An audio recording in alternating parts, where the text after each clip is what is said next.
Malaysia. Yeah, especially commitment you can see.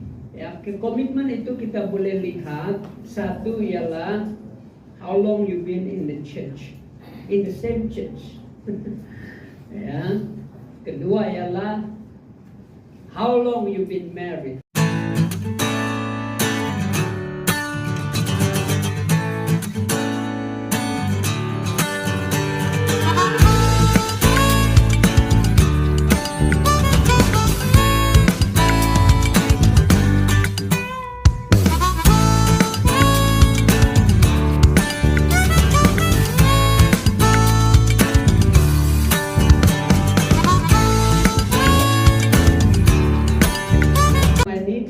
He will take care of my life.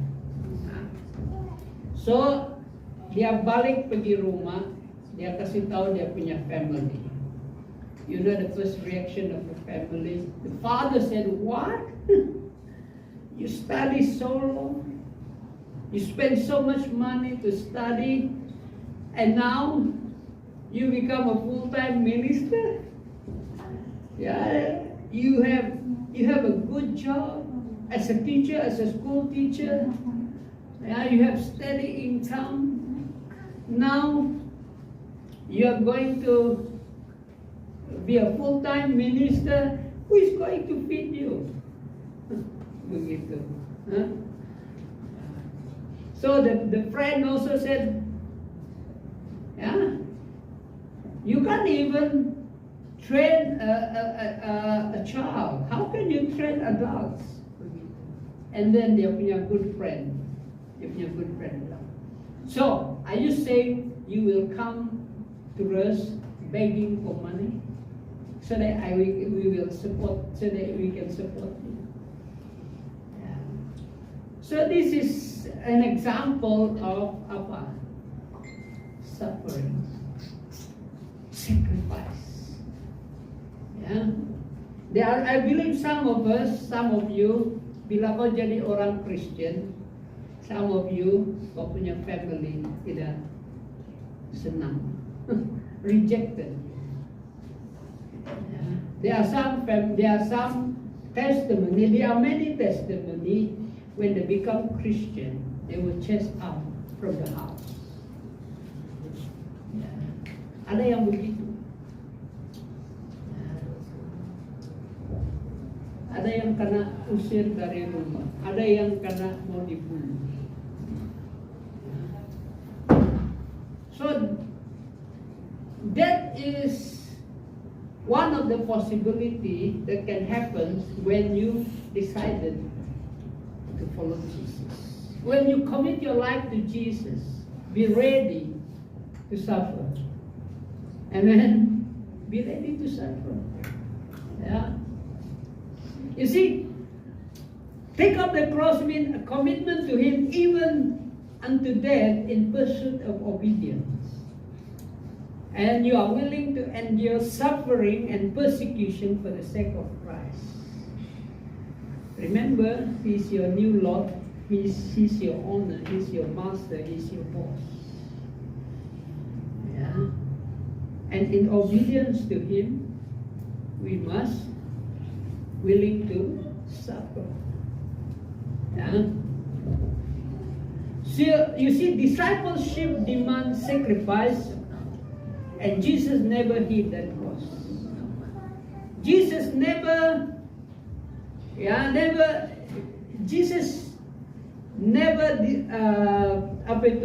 Jesus didn't the word said, okay, Jesus, when Jesus said to them, if you follow me, be ready to suffer. Yeah. So, but at the same time, He also promised, dia juga berjanji bahwa Dia akan menolong kita, Dia akan menyertai kita, Dia akan selalu menjaga kita. Amen. He said, I will never leave you, I will never forsake you. Yeah. So what happened to Adhiambo? Yeah. When she decided to serve the Lord full time, yeah, at first she was struggling, and she was about to quit.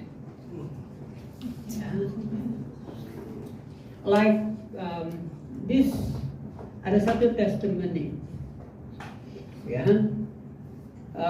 The Lord, he was working, and then the Lord just speak to him to go to the Bible study. So he went to the Bible study. There was no sponsor. Tiada yang sponsor dia. So he was suffering because he was struggling because he has to pay for the tuition. He has to pay for the for their punya food. And because of that, he was under stress. Dia stress dia. Karena apa? Tiada yang support dia finance. Tiada yang support dia duit belanja untuk dia makan, untuk bayar semua. So he was about to give up. So one night he prayed, and he prayed to the Lord, to Jesus. Lord, I have enough of this.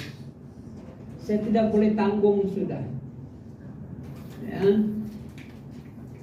Dia kasih tahu, Tuhan, saya tahu kau panggil saya, tapi sekarang saya susah, saya menderita. Ya. Tiada duit untuk belanja, tiada duit untuk bayar ini, tiada duit untuk. So he was praying that night, and then suddenly he saw a hand. Dia punya itu window terbuka kan, ada light, a little bit light. And then suddenly he saw a hand. And he looked at the hand. There is a hole in that hand. There is hole in that hand. Itu saja dia nampak. Immediately he knows whose hand is that. That is the hand of Jesus. And he knows what message Jesus is giving him. I will never leave you. I will never forsake you. I will be with you. You know what is his name? Well, you know who is he? Benedict Rajan. Yeah.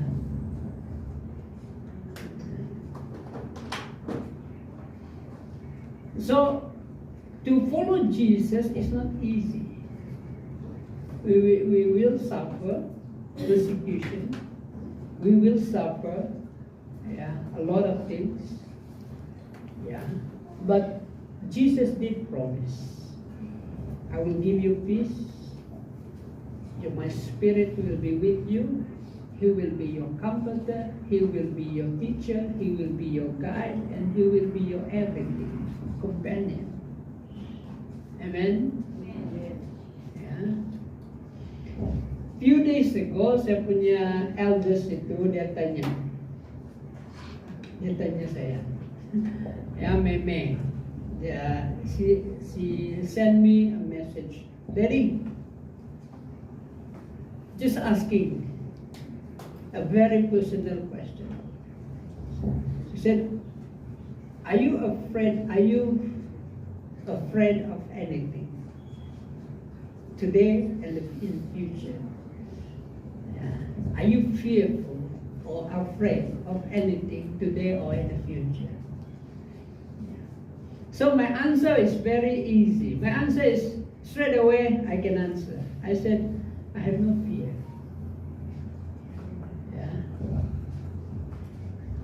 A true Christian should have no fear.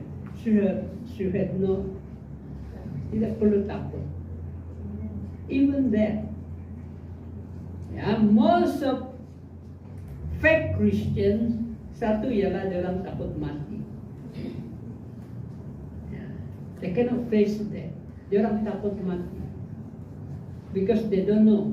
They have no assurance where they will go when they die. But a true Christian, they have no fear.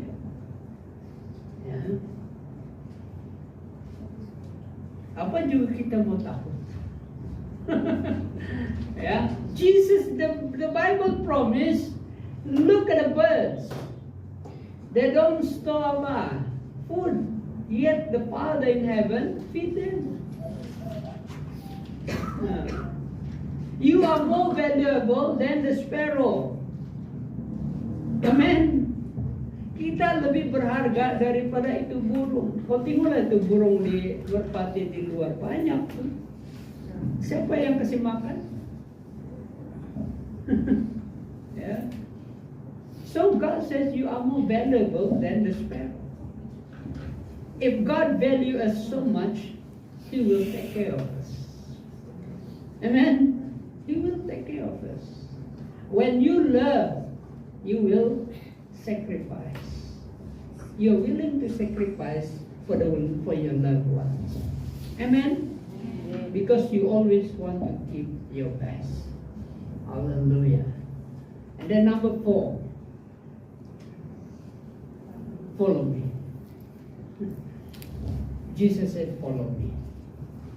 Yeah. If you want to be my disciple, you must deny yourselves and take up your cross and then follow me. Yeah? Follow me means he can be your master, he is your master, and you are the disciple. You are the students. Means he leads the way, you follow. Dia pimpin, kau ikut. Yeah, again. But this requires faith and humility. Faith that He will lead you. Bukan pergi masuk jurang. Tapi He will lead you to the right path. Amen. And you believe that whatever He asks you to do is for your good. Bukan untuk kejahatan. That's why the Bible says, rancangan Tuhan bukan untuk kejahatan tapi kebaikan. Future, for your future. Yeah?